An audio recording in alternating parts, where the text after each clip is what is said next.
Hei og hjertelig velkommen til YouTube-kanalen min. I dag skal jeg vise dere Nyanza-Lake.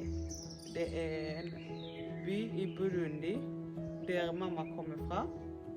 Så jeg skal vise dere rommet og hotell med bo på. Bli med meg.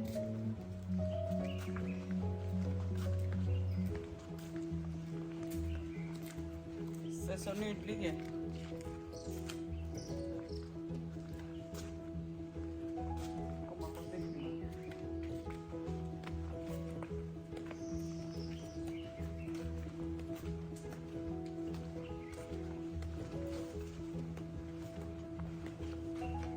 Jeg bor da her på 112.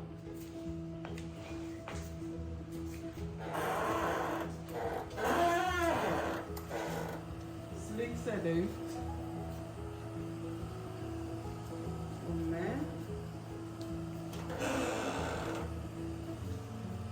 Så har vi sånne skrivebord her. Du kan sitte og kose deg eller sminke deg her.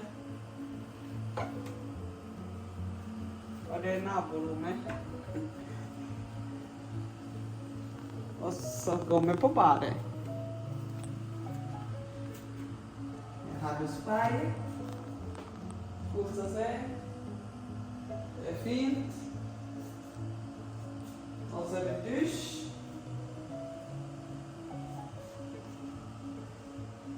Så er det toalett her.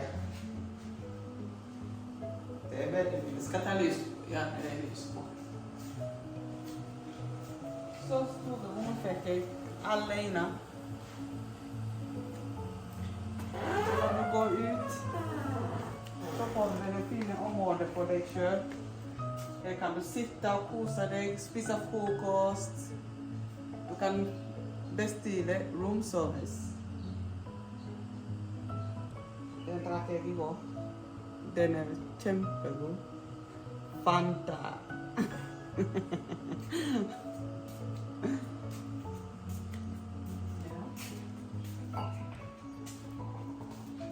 Skal vi gå og se litt her?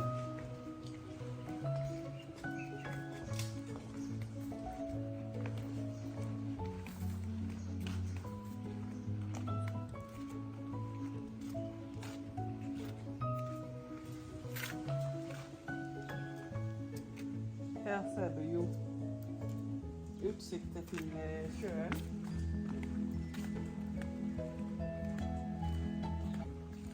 Det er kjempefint, ja.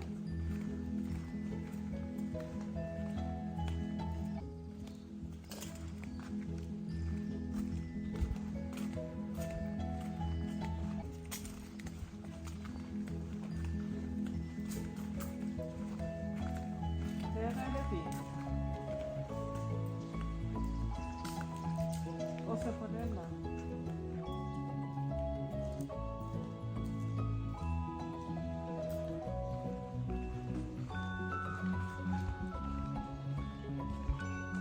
Så må du sette her Lake Tanganyika.